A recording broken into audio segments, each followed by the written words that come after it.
How involved should a partner be? For example, like me, what should I do to be helpful? So you want to be very involved. You know, it's a partnership, it's a connection. This is your guy's sex life, right? Mm-hmm. But at the same time, make sure that it's balanced. You don't want to be overly involved to a point that it can feel smothering, right, to the partner you're trying to help out. But as far as, coming up with fun stuff to do, being communicative, checking in, all of those, exercises and tools and activities you can do, you absolutely want to be part of. You can't take control of the situation. It needs to be very balanced. That's generally my pattern, is to kind of take control. So if that does happen, I guess, would it just be more communication? How do I take a step back? Yeah. I don't want to cause more. Yeah, because it would, by the way. You're absolutely right. Taking a stance where you're trying to control erectile dysfunction, I mean, think about it in that general idea. I mean, I get it. Overly doing it, yes, will scare the penis. Coming at it from a place where it is an equal partnership here.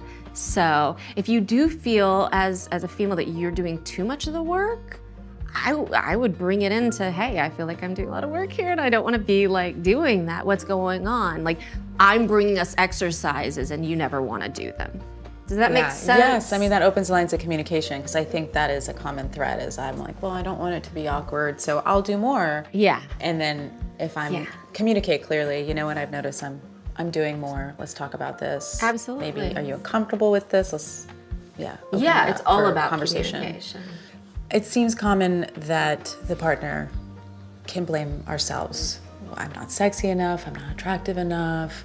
I mean, I get that that's not healthy or helpful. Mm-hmm. How do I get out of that? How does someone move through that in a healthy way? Yeah, absolutely.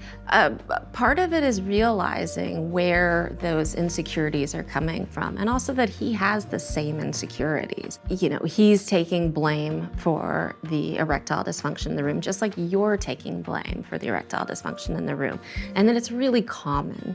And as far as feeling that it's not you, it is about communicating with your partner, but it's also realizing, like, it's a very common thing for women to feel. And obviously, if he's with you, he does love you and he does find you sexually attractive, and it's redoing the thought, right? The cognitive distortion there, to play it through and then communicating those vulnerabilities and those insecurities of, this is how I feel, and hopefully your partner would be open enough to come back and be like, oh my gosh, I was feeling vulnerable and insecure too. No, I think you're gorgeous. It has nothing to do with you. So it's working a little internally and a little externally, communicating well and also internally realizing where are those fears coming from.